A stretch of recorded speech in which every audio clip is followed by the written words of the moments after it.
The snow came down in small dry flakes that did not melt when they touched the stones of the street. They gathered in the cracks between the bricks. They settled on the brim of her bonnet. They sat on her shawl like white ash. The girl with the basket of flowers did not brush them away. She had stopped brushing them away an hour ago. Her fingers were too stiff to bother. The cold had gone past her skin and into the small bones of her hands, and now it lived there like a guest that would not leave. Her name was Merran Ashford. She was 19 years old. She stood at the corner of Belgrave Street where the cobbles met the wide white road that led up to the great houses, and she sold flowers from a basket woven of willow. The flowers were winter flowers, white hellebores and small pale roses and sprigs of holly with red berries that looked too bright against the grey of everything else. She had picked them that morning from the back garden of the boarding house where she slept on a cot in the kitchen. The boarding house belonged to a woman named Mrs. Holt, who let her keep the cot if she scrubbed the front step and washed the pots before dawn. Merran stamped her feet inside her thin boots. The boots had been her mother's. The soles were worn so thin she could feel each cobble through them, round and hard and cold. She breathed out and watched her breath make a small cloud in the air. The cloud hung for a moment, and then it was gone. "Flowers, sir?" she said, when a man in a black coat walked past. The man did not look at her. Men in black coats rarely did. They walked with their heads down against the wind and their hands tucked deep into their pockets. The wind came off the river 2 streets away, and it carried the smell of cold water and coal smoke and horse, and the faint sweetness of the bakery on the next corner. The bakery had been open since 4 in the morning. Merran had passed it on her way to her spot, and the warm bread smell had hit her so hard that she had to stop and lean against the wall. She had not eaten since yesterday at noon. "Flowers for your lady, sir?" she tried again, when a second man walked past. This man slowed. He looked at her basket. Then he looked at her face. He saw what she was, which was a girl in a thin shawl with snow on her bonnet and red knuckles, and a basket of flowers no one wanted, and he walked on without speaking. Merran did not feel hurt.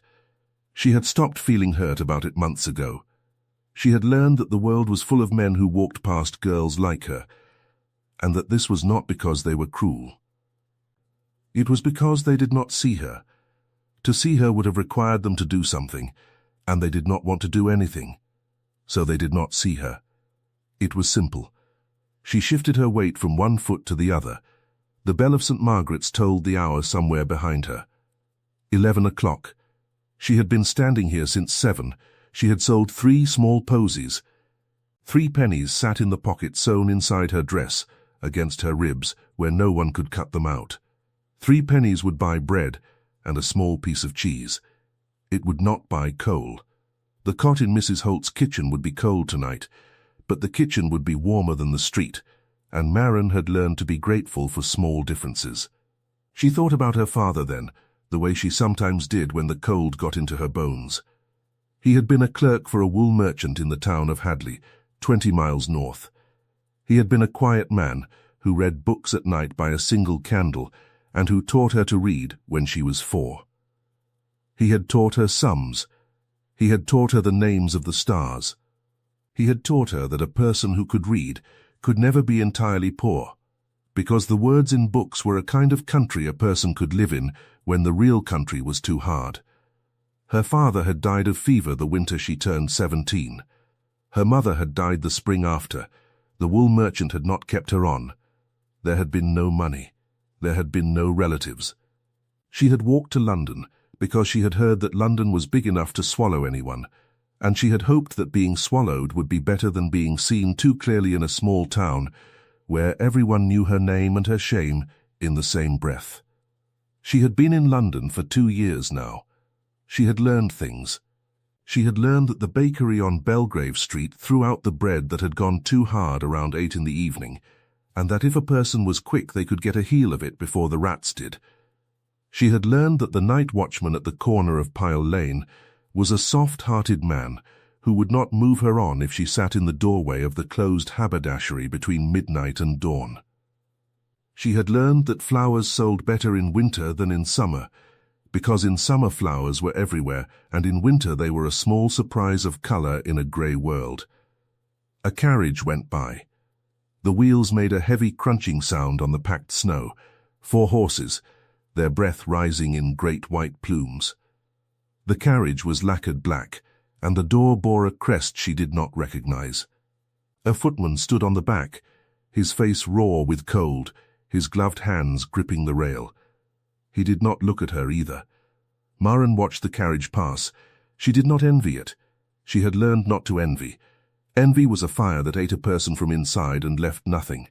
She only watched, because watching was free, and because the carriage was beautiful in the way that very expensive things are beautiful, and beauty was free too if a person knew how to take it from looking. The snow came down a little harder. The wind picked up. Maren pulled her shawl tighter around her shoulders. The shawl had a hole in it under the left arm. The cold found the hole and pressed into her side. She turned her body slightly so the wind hit her back instead. She had learned this trick last winter. The wind on the back was bearable. The wind on the chest was not. It was then that she saw the man. He was walking up Belgrave Street from the direction of the river. He was tall. That was the first thing she noticed. He was tall in a way that did not announce itself, the way some tall men announce their height by holding themselves stiff. He walked easily, his hands in the pockets of a long dark coat, his head bare. His hair was brown and a little overgrown, and the snow had settled in it, and he did not seem to mind. He wore good boots, but they were not new. The coat was good wool, but the cuffs were a little worn. He could have been a clerk or a tradesman or a tutor. He could have been many things. He did not look like a man who would buy a flower. But he stopped. He stopped right in front of her. Maren had been so used to being walked past that for a moment she did not understand what was happening. She blinked snow out of her eyelashes. She looked up. The man was looking at her. He had grey eyes. They were not cold eyes, though grey eyes often were. They were the grey of a sky just before rain. There was something heavy in them, something that had been there a long time. "How much?" he said. His voice was low and quiet. He spoke the way a man speaks who does not need to raise his voice to be heard. "A penny for a small posy, sir," Maren said. "Twopence for a large." The man looked at the basket. He looked back at her face. "All of them," he said. Maren did not understand. She tilted her head slightly, the way her father used to tilt his head when she said something he wanted her to repeat. "Sir?" "All of them," the man said again. "I will take all of them." She looked at the basket. There were perhaps 15 posies in it, some small, some large. She did the sum in her head before she could stop herself. "That would be 1 shilling and 6pence, sir," she said, "if you take them all." "Yes," the man said. He reached into his coat. He brought out a small leather purse. He took out 1 shilling and 6pence, and he placed them in her hand. His fingers brushed her palm. His fingers were warm. She had not felt warm fingers in a long time, and the warmth surprised her so much that she almost dropped the coins. She closed her hand around them. She could feel her heart beating somewhere in her throat. "Thank you, sir," she said. "Shall I wrap them or—" "No need," he said. He bent down and lifted the whole basket. He held it easily in one hand as if it weighed nothing. He looked at her face once more. Up close she could see the small lines around his eyes. He was not as young as she had first thought. He was perhaps 30. There was a small white scar through his left eyebrow. "You should go inside," he said. "Yes, sir. It is very cold." "Yes, sir." He looked as if he might say something else. He did not. He nodded once. A small movement, and he turned and walked back the way he had come. He carried her basket of flowers under one arm, as if he had always carried such things. He did not look back. Maren stood very still for what felt like a long time. The shilling and the 6pence were warm in her hand from where his fingers had been. She closed her fingers tighter around them. She watched the man walk down Belgrave Street until the snow and the distance took him. Then her legs began to shake. She did not know why. She was not afraid. She did not feel anything that had a name. She only felt that something had happened that she could not yet understand, and that her body was reacting to it before her mind could. She walked, slowly, back to Mrs. Holt's boarding house. She did not stop at the bakery. She kept walking. The shilling and the sixpence were in her pocket against her ribs now, with the 3 pennies, and she could feel them there with every step. She did not know that the man in the long dark coat was the Duke of Caverley. She did not know that he had not walked down Belgrave Street in 7 years. She did not know that he had walked down it that morning, because his physician had told him he ought to walk more in the cold air, that it would be good for the dark moods that had taken him over since the death of his younger brother in the autumn. She did not know that he had not intended to buy flowers. She did not know that he had not intended to speak to anyone at all. She did not know any of this. She walked back to Mrs. Holt's kitchen and she set the coins on the wooden table, and she counted them. 1 shilling, 1 sixpence, 3 pennies. A small fortune. She would eat bread and cheese tonight. She would buy a piece of coal in the morning, a real piece, not the half-burnt ends she usually gathered from the gutter behind the ironworks.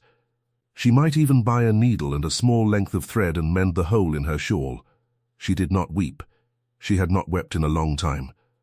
But she sat at the wooden table with the coins in front of her, and she put her head down on her arms, and she stayed that way for a while, with her eyes closed, and the kitchen warm around her with the smell of cabbage and old fat and wood smoke, and the sound of Mrs. Holt humming somewhere upstairs.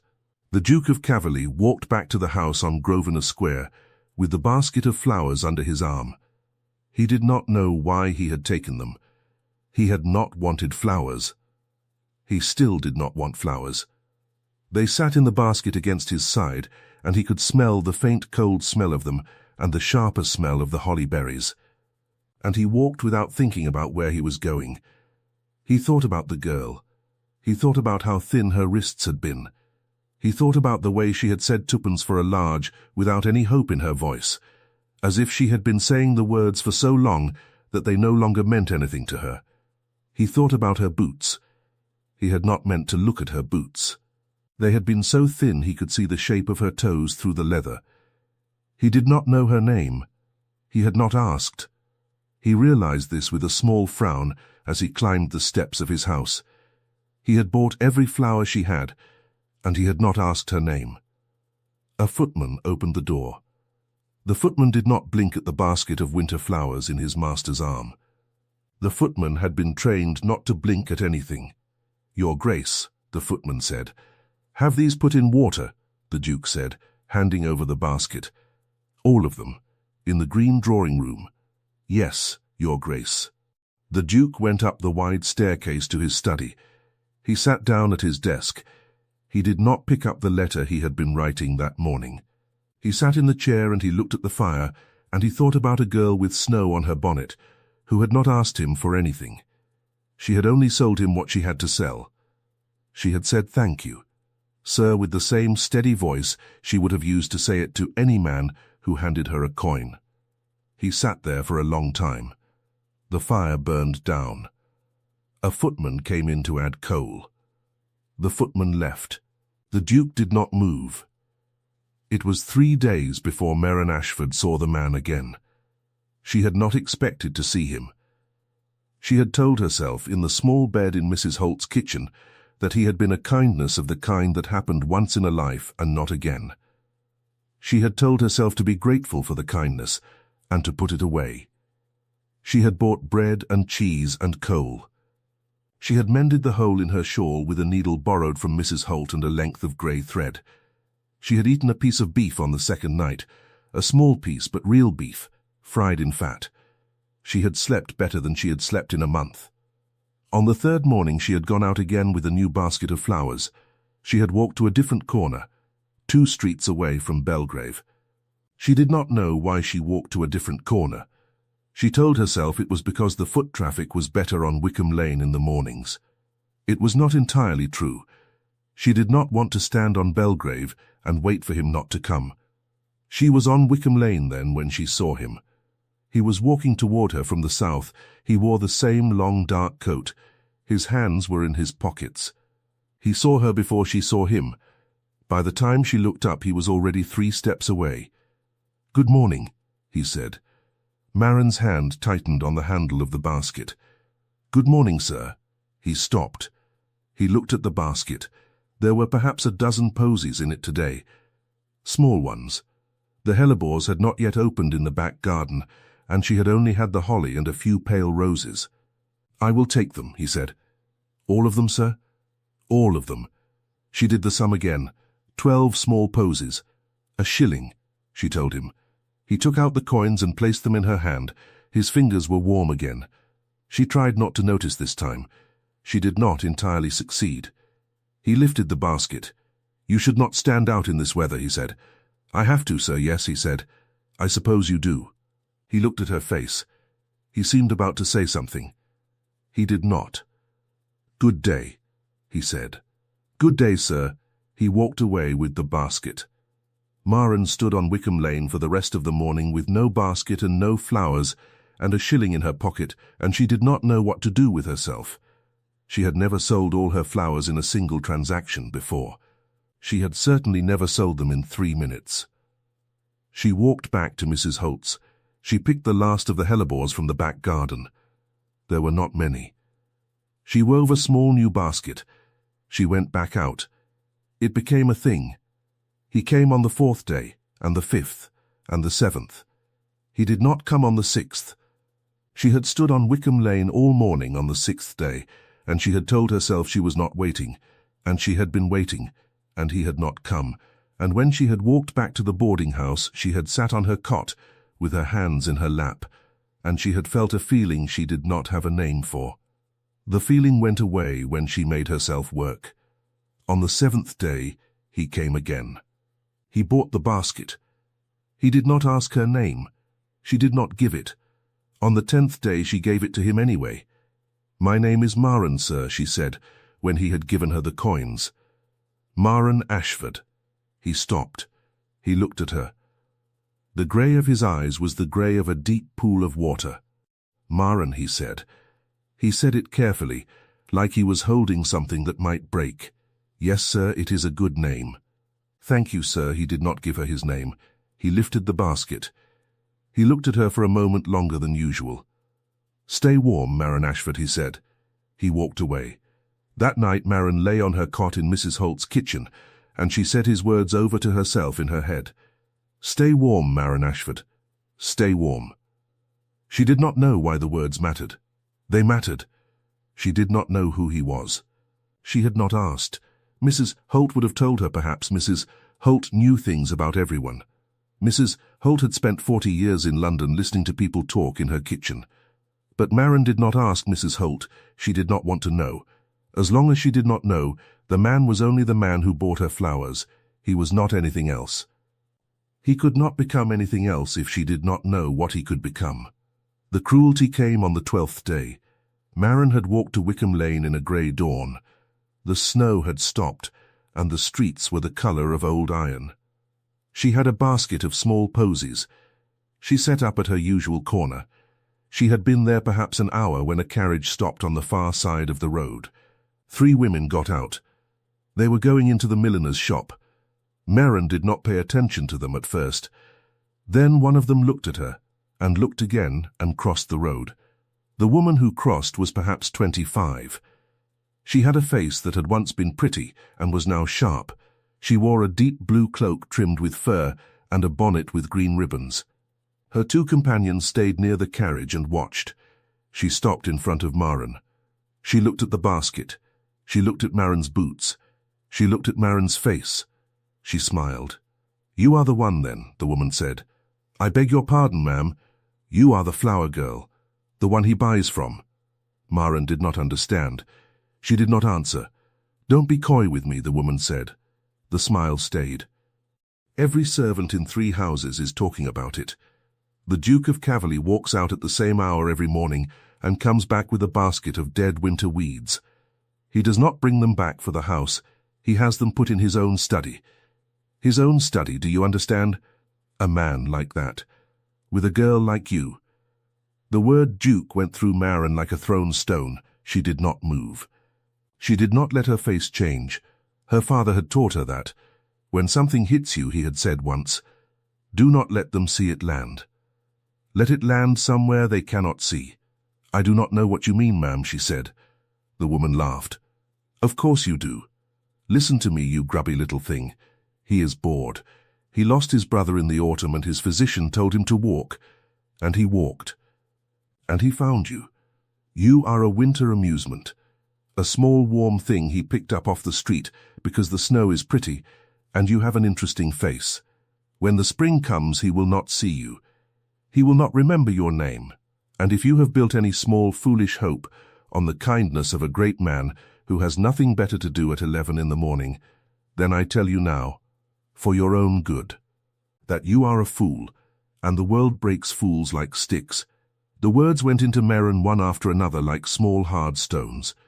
The woman smiled again. Now, she said, be a sensible girl. Find another street. There is a corner near the fish market where the gentlemen do not walk. Sell your weeds there. Do not let me see you on Wickham Lane again. She turned. She walked back across the road to her companions. They got into the carriage. The carriage drove away. Maren stood on the corner. She did not move for a long time. Her hands were very cold, and she could feel each finger as a separate cold thing. The bell of St. Margaret's tolled.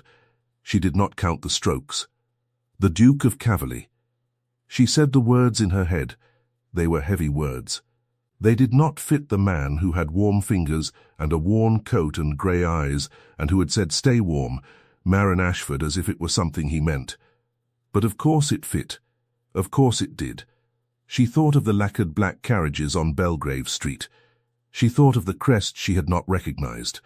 She thought of the way the footman had stood at the back, raw with cold, gripping the rail. The man who had bought her flowers had walked, instead of taking a carriage, because his physician had told him to walk. The woman had been telling the truth about that part. She had probably been telling the truth about all of it. A winter amusement. Maren picked up her basket. There were still 9 posies in it. She walked, slowly, back to Mrs. Holt's. She did not stop at the bakery. She did not stop anywhere.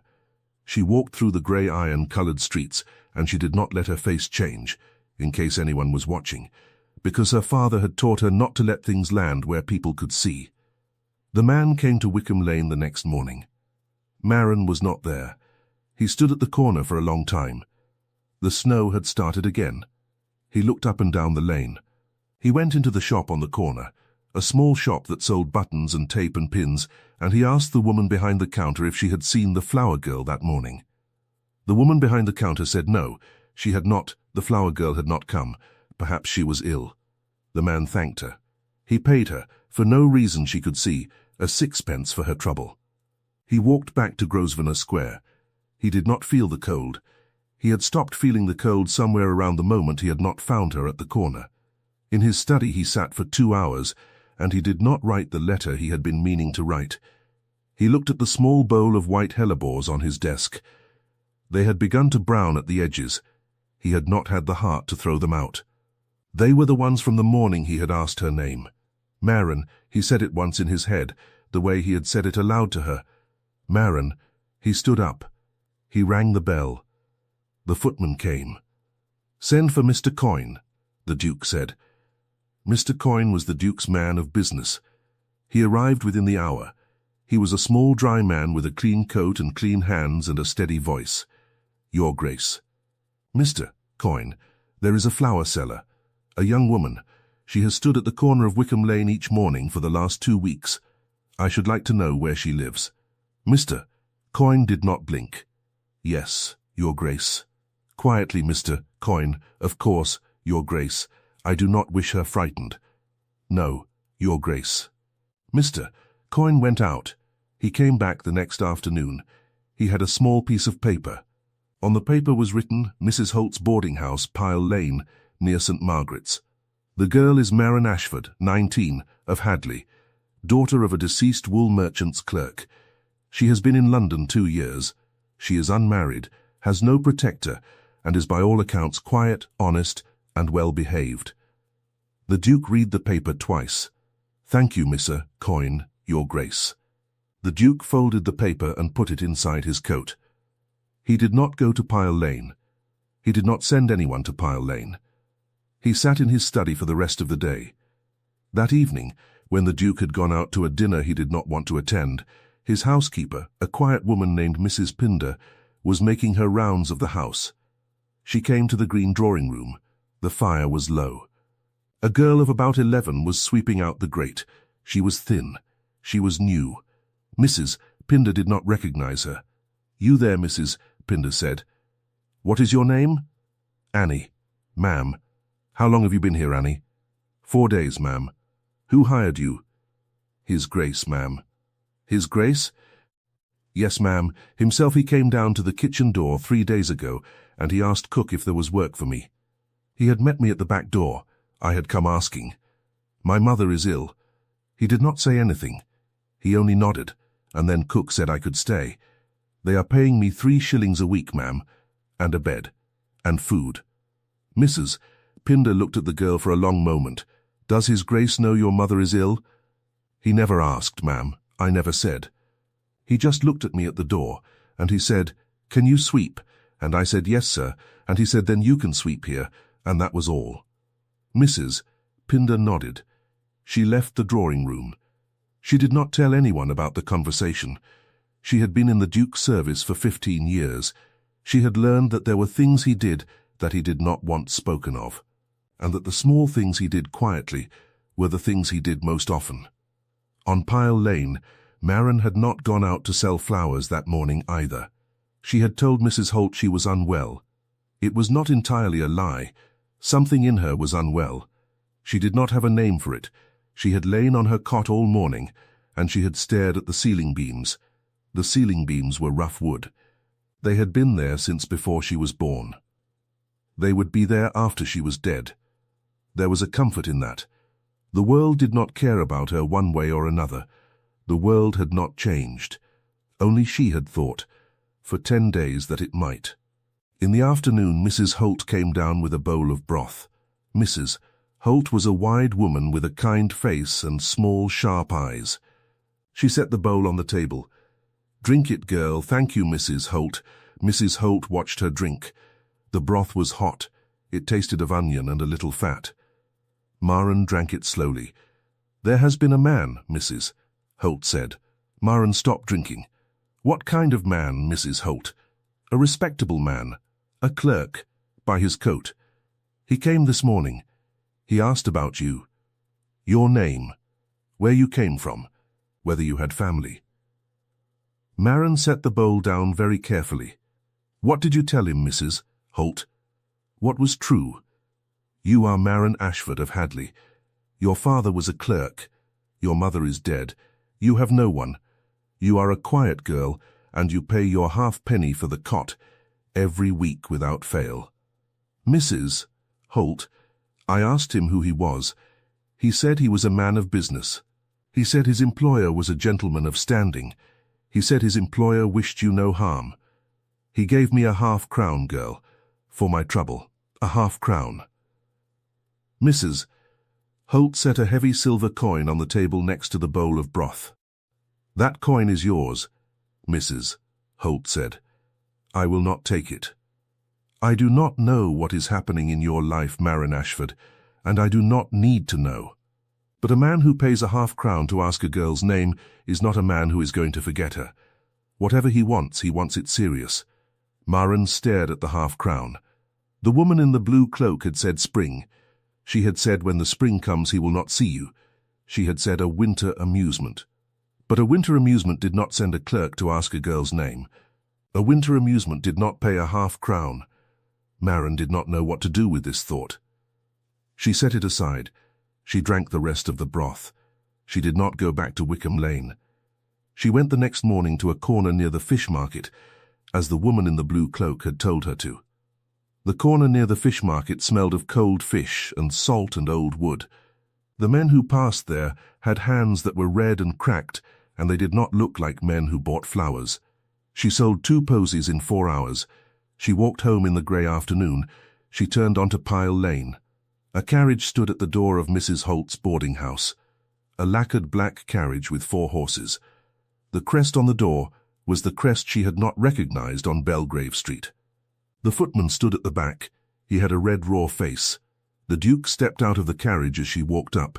He was not wearing the long dark coat. He wore a coat she could see at once was a different sort of coat entirely.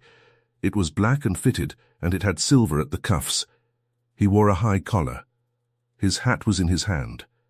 He was the same man with the grey eyes and the small scar through the eyebrow, but he was also, for the first time, the Duke of Caverley, and she could see now how she had been blind not to see it before. He carried his height the way a man carries it when he has been told from childhood that the room belongs to him. She stopped on the cobbles. She did not curtsy. She did not know if she should curtsy. The half-crown in her pocket was very heavy. "Miss Ashford," the Duke said. "Your Grace." The word came out before she could stop it. She had practiced it in her head all night. He winced. It was a small movement. She would not have seen it if she had not been watching his face. "You have learned who I am."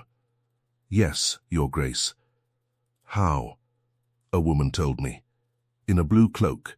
2 days ago." He was silent for a long moment. "What did she say to you?" Marin could not look at him while she spoke. She looked at the wheels of the carriage instead. "She said that I am a winter amusement. She said that you are bored because your brother died and your physician told you to walk. She said that when the spring comes you will not remember my name." The footman at the back of the carriage did not move. The 4 horses breathed great clouds of steam into the grey air. Somewhere on the next street a dog barked. "Look at me, Miss Ashford." Marin raised her eyes. The Duke's face was very still. She could not read it, but she could see that what she had just said had gone into him and landed somewhere it would not come out. "Will you come with me?" he said. "Just for a little. There is a tea room 3 streets from here. It is respectable. There will be other women. You may bring Mrs. Holt if you wish. I would like to speak with you. I do not think please." She had not expected the word. Dukes did not say please. She had heard, somewhere in the small knowledge she had of how the world above hers worked, that dukes did not have to say please because the world arranged itself for them without their asking. She looked at his face. She looked at his hands. He held his hat in both of them. The knuckles were white. "I will bring Mrs. Holt," she said. "Yes, and I will not stay long. As long as you like." Mrs. Holt came down the steps 3 minutes later in her good shawl. She got into the carriage with a face that gave nothing away. Marin got in after her. The Duke sat across from them. The carriage moved. The tea room was a small, bright place with white walls and clean tables. There were 6 other women in it. The Duke ordered tea and bread and butter and a plate of small cakes. Mrs. Holt sat very upright and ate 1 small cake and watched everything. The Duke did not speak until the tea was poured. "Miss Ashford," he said. "The woman in the blue cloak. Was she tall? Had she dark hair? A sharp face?" "Yes, that was Lady Marjorie Wisbech. She is the widow of my cousin. She has wanted for some time to be more than my cousin's widow. I have not encouraged her. She has decided that the way to undo any obstacle to her wishes is to remove it." Marin held her teacup in both hands. The tea was very hot. She held it anyway. She said, "I know what she said. She has said similar things to me, in her own words, for some years. I should have anticipated her. I did not. I am sorry." He looked at his hands on the table. His hands were very still. "I will tell you something, Miss Ashford, that I have not told anyone in this city. My brother died in October. He was 24. He fell from a horse. He was the only person in this world who knew me well enough to speak to me without weighing his words first. When he died, I stopped wishing to speak to anyone at all. My physician told me to walk in the cold air. He said it would help. It did not help. I walked because he told me to. I walked the same streets every day for 2 months and I saw no one. I did not see the footmen on my own carriages. I did not see the men who sold papers. I did not see anyone. And then one morning in December I walked down Belgrave Street and I saw a girl with snow on her bonnet who was selling flowers in the cold. He stopped. He picked up his tea. He set it down without drinking. I do not know how to say this without sounding like a fool, Miss Ashford. I bought your basket because I could not bear that you were standing in the snow. I came back the next day because I could not bear that I did not know if you had eaten. I have come every day since, because seeing you has been the only thing in 2 months that has felt like the world is still real. I did not tell you my name because I knew, the moment I did, you would be afraid of me. I did not want you to be afraid of me. I see now that I should have told you anyway. I am sorry for that too, Mrs. Holt was looking at the Duke very steadily. She had set down her teacup. She had not picked it up again. Marin found that her hands were shaking. She set down her own cup before she dropped it. "Your Grace," she said, "I do not understand what you want from me. I want nothing from you, Miss Ashford. That is what I am trying to tell you. I would like to make sure you have a coat. I would like to make sure you do not stand in the snow. I would like, if you allow it, for Mrs. Holt to be paid the halfpenny each week that you pay her, so that you may eat properly and not work yourself thin selling flowers in the wind. I would like to give you that and ask for nothing in return. If, after the spring, you wish never to see me again, that will be the end of it, and I will count myself lucky that I once knew a girl who sold flowers in the cold and did not ask me for anything." He stopped. He drew a small breath. "That is all." Marin did not speak. She looked at the tea in her cup. The tea was the color of pale gold. She could see her own face in it, very small. Mrs. Holt cleared her throat. "Your Grace," Mrs. Holt said, "may I ask a thing? Yes, are you a married man? No, are you betrothed? No, is Lady Marjorie Wisbeck or any other woman of your acquaintance in a position to claim a promise from you?" "No," Mrs. Holt nodded. She picked up her teacup. She drank her tea. "That is all I wish to know, Your Grace." Marin still had not spoken. The Duke was watching her face. He was waiting. He was not pushing. He was simply waiting, the way a man waits, who has said what he came to say and has no more arguments to make. "I do not want a coat, Your Grace," she said at last. He nodded once. He did not look surprised. "Very well." "I mean," she stopped. She started again. "I mean that I do not want to be given a coat by a man because he is sorry I am cold. I have been cold for 2 years. Many people have walked past me cold. None of them owed me a coat. You do not owe me a coat either." "No," he said. "I do not." "Then why?" "Because I want to. Not because I owe. There is a difference, Miss Ashford. I have learned in my life that what a man gives because he owes it is never worth as much as what he gives because he chooses to. I am not offering you a coat as a debt. I am offering it as a choice. You may refuse it. You should refuse it if it would make you unhappy. I will not be offended." Marin looked at him for a long time. The tea room was warm. The smell of bread and butter was in the air. Somewhere a kettle was singing. Mrs. Holt was sitting very still. The Duke had grey eyes that were a little wet at the corners, and he had said please twice in one afternoon, and the woman in the blue cloak had been wrong about most things, but not, perhaps, about all of them. He had lost his brother in the autumn. That part had been true. "I will think about the coat, Your Grace," she said. He nodded again. "That is all I ask." He paid for the tea. He took them back to Pile Lane in the carriage. He helped Mrs. Holt down first. He helped Marin down second. His hand was warm under her fingers. He did not hold her hand longer than was necessary. He did not bow. He only nodded once. "Miss Ashford, Your Grace, I will come to Wickham Lane in the morning. I may not be there, Your Grace." "I know. I will come anyway." He got into the carriage. The carriage drove away. Mrs. Holt and Marin stood on the cobbles in front of the boarding house. The grey afternoon was beginning to thicken into evening. Somewhere a lamplighter was at work. "Girl," Mrs. Holt said. "Yes, Mrs. Holt. I have known many men in 40 years in this city. Many of them were liars. A few of them were not. That man was not a liar. I cannot tell you what to do. I can tell you that he was not a liar." "Yes, Mrs. Holt." They went inside. Marin did not sleep well that night. She lay on her cot in the kitchen and she watched the small red eye of the banked fire in the grate, and she thought about everything that had been said in the tea room. She thought about the Duke's hands. She thought about the way Lady Marjorie Wisbeck had laughed. She thought about her father most of all.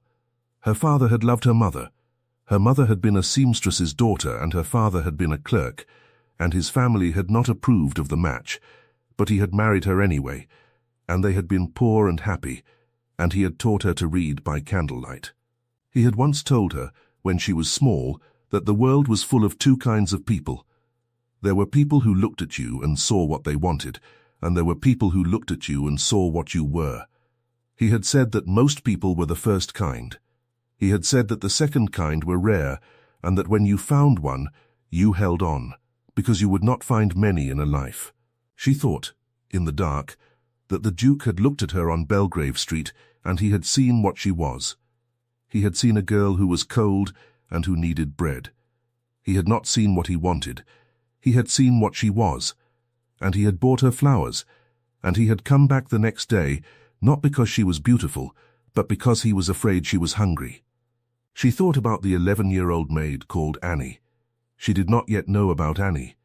She would not know about Annie for some weeks. When she did learn, it would be from Mrs. Pinder, the housekeeper at Grosvenor Square, and it would be in a quiet sentence said over a cup of tea that the Duke had gone down to the kitchen door 3 days before he had ever taken Marin to the tea-room.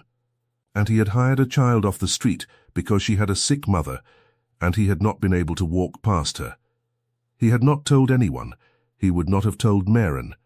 She would learn it the way you learn most things about quiet men, which is by accident, from someone else. But that knowledge was still some weeks away.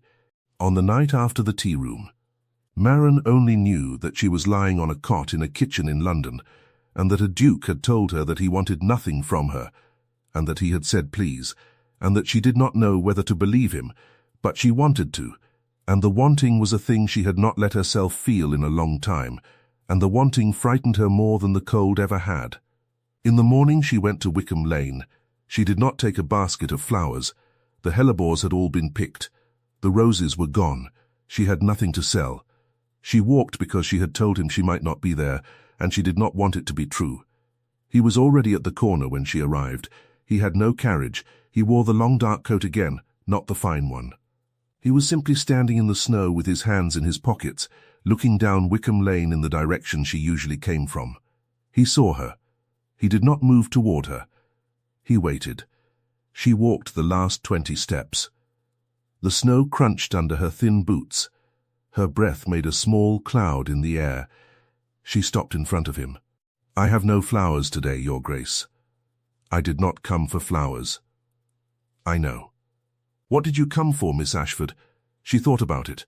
She thought about her father, and the two kinds of people, and the half-crown on Mrs. Holt's table, and the 11-year-old girl she did not yet know about, who was sweeping a grate in Grosvenor Square. She thought about the woman in the blue cloak, and the way she had said the world breaks fools like sticks. She thought about the way Lady Marjorie Wisbeck had not, after all, broken her. "I came," Marin said slowly, "because you said please." The Duke did not answer at once. "Twice," he said. "Yes, Your Grace." "Twice, Marin. Yes, I do not want you to call me Your Grace. What shall I call you?" "My name is Tristan. That is a strange name for a duke. My mother liked old stories." "I see." They stood at the corner of Wickham Lane in the snow. He did not move closer. She did not move closer. The bell of St. Margaret's tolled somewhere behind her. She did not count the strokes. She had stopped counting strokes. "Tristan," she said. She tried the name out. It was a strange name. It fit him. "Yes, I will let you give me a coat." A small sound came out of him, almost a laugh, not quite. He looked away down the lane, and then back at her. "Thank you, Miss Ashford. Marin, and I will let you pay Mrs. Holt my half-penny. I do not want to eat thin any more this winter. I am tired of being cold." Yes, and in the spring she stopped. She did not know what she wanted to say about the spring. "In the spring," he said, "we will see what the spring brings. I make you no promises, Marin Ashford, beyond the ones I have already made. I will buy you a coat. I will pay your rent. I will come and stand on this corner every morning if you wish it, and I will go away every morning if you do not. I will not pretend, ever, that I am not the man I am. I will not pretend you are not the woman you are. If there is something between us in the spring, we will see what it is then. If there is not, I will count it a kindness that you let me give you a coat." Maren looked at him for a long moment. The slow moment when she decided was a slow moment. The snow was falling. She could feel each flake as a small, cold touch on her cheek. She could smell the river 2 streets away, and the bakery 1 street over, and the cold, thin smell of the snow itself. She could hear a horse's hooves, somewhere distant. She could see the grey of his eyes and the white scar through his eyebrow, and the way his shoulders were set as if he were braced for her to walk away. She could feel her own breath coming small and white in front of her, and the half-crown still in her pocket against her ribs, and the steady cold thump of her own heart. She thought, in that slow, long moment, that she had been alone in London for 2 years, and that she had not let herself want anything, because wanting was a kind of bargain a person made with the world, and she had not had anything to bargain with. She thought that what the Duke was offering was not a bargain. He was not asking for anything. He was simply standing at the corner of Wickham Lane in the snow, and he was saying that he would like, if she allowed it, to make her winter less cold, and he was making no claim on her summer. That was a strange offer. She did not know any other man in London who would have made it. "All right," she said. "All right, Tristan." He let out a breath she had not known he had been holding. "Thank you," he said. He did not reach for her. He did not touch her. He only stood, in the snow, at the corner of Wickham Lane, with his hands in the pockets of his old coat, and he looked at her, and she looked at him, and that was the moment. The winter went on. The coat came the next morning. It was a deep grey wool with a high collar and small dark buttons of horn. It was not extravagant. It was not the sort of coat that would have made anyone on Wickham Lane stop and stare.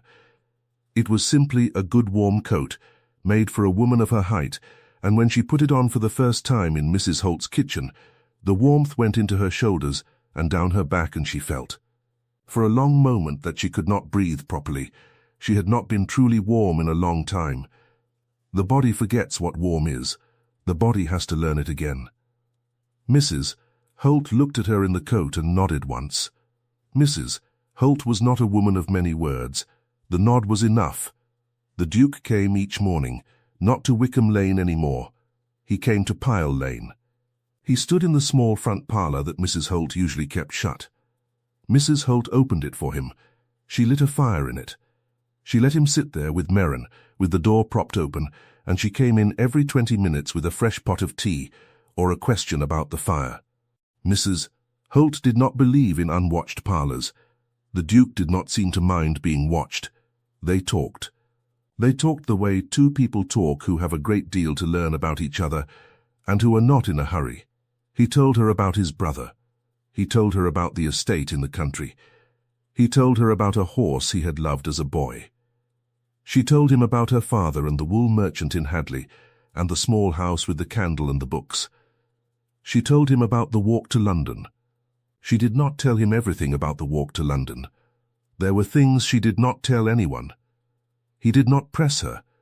He told her about the dark moods and the physician and the months when he had not seen anyone. She told him about the corner near the fish market and the way it smelled. He winced when she told him that part. She thought he had a tender face for a man who wore black coats with silver at the cuffs. In the second week of these mornings, Mrs. Pinder the housekeeper came to deliver a parcel of books that the Duke had said Maren might like to read. Mrs. Pinder was a quiet woman with grey hair pinned under a small white cap. She sat down to drink a cup of tea with Mrs. Holt while the Duke and Maren talked in the parlour. "He is a good master," Mrs. Pinder said quietly to Mrs. Holt, when she thought Maren could not hear. But Maren could hear. The door was still propped. The parlour was small. "Did you know he took on a little maid 2 months ago, a child of 11 from the back door? Her mother is sick. He gave her 3 shillings a week and a bed. He never told anyone he had done it. I found her sweeping out the grate one evening, and asked her how she had come.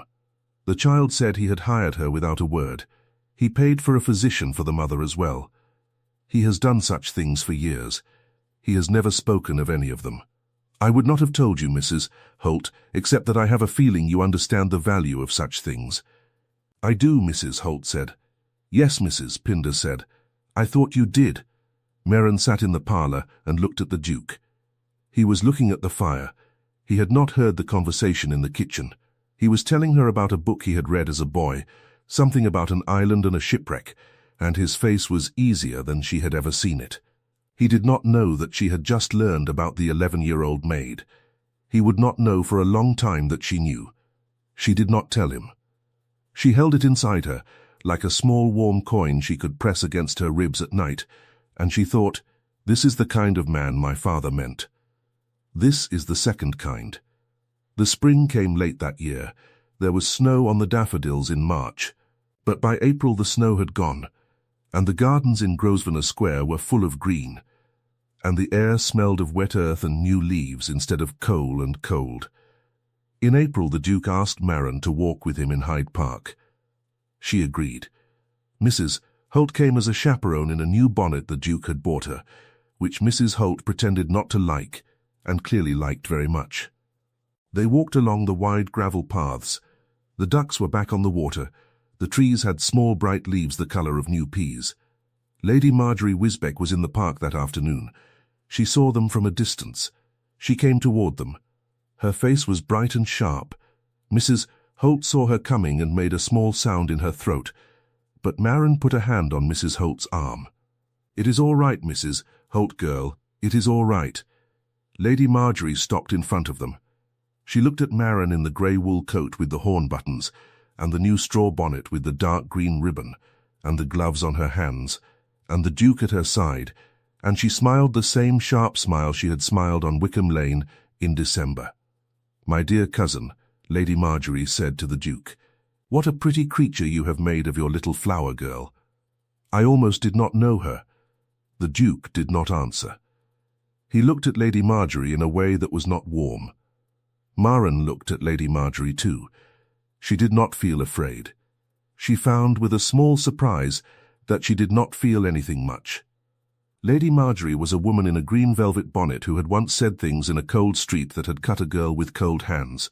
The girl with cold hands was still inside Merrin somewhere. But she was warm now. She had been warm for 4 months. The cold girl could speak. "Lady Marjorie," Merrin said. She did not curtsy deeply. She gave a small, correct nod. The kind of nod that her father had taught her was due to a person of rank from a person who knew her own worth. "You told me once that the world broke fools like sticks. I have thought about that often. I think you are right that the world breaks some fools. I do not think I am one of them. I think I am a different kind of person from the kind you took me for. I hold no ill will toward you for the mistake. It is an easy mistake to make. People make it about me often." Lady Marjorie's smile did not change, but something behind her eyes did. She had not expected to be answered. "You are very bold, girl." "I am not bold, Lady Marjorie. I am only no longer cold. It is a different thing." The Duke did not speak. He stood beside Merrin. He did not fight her battle. He stood beside her. The distinction mattered.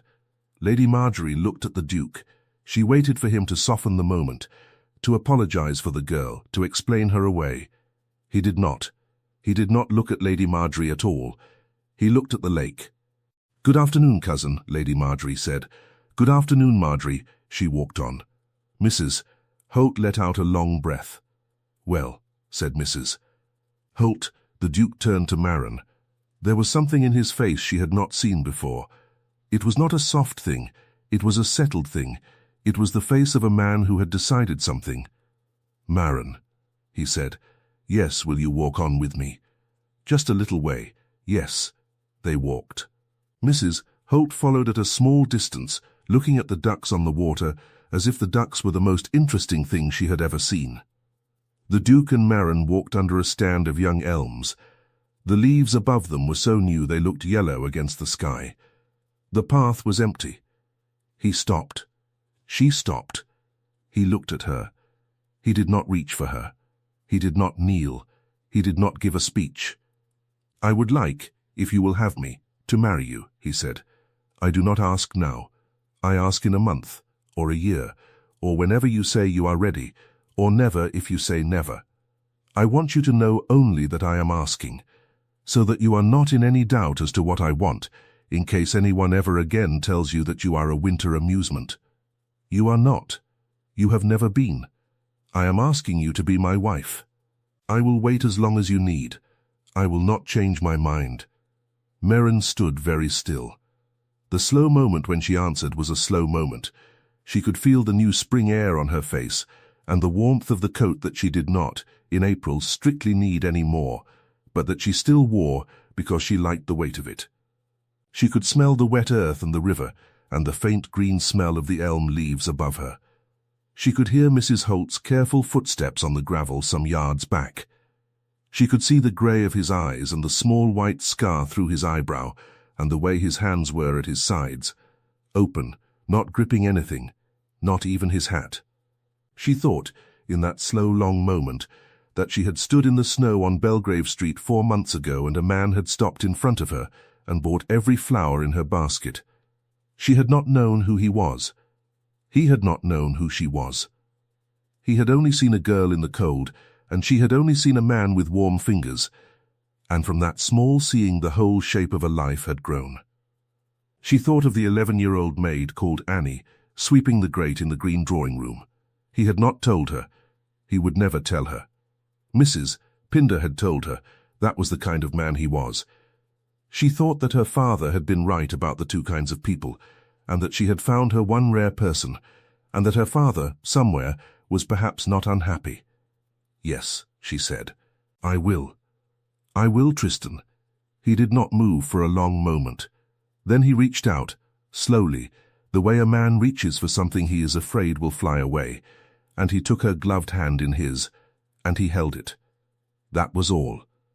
He did not kiss her. He did not pull her against him. He only held her hand, in the new green light, under the young elms, with Mrs. Holt watching from a careful distance, and he held it for a long time. "Thank you, Marin Ashford," he said. "Thank you." They were married in June. It was a small wedding.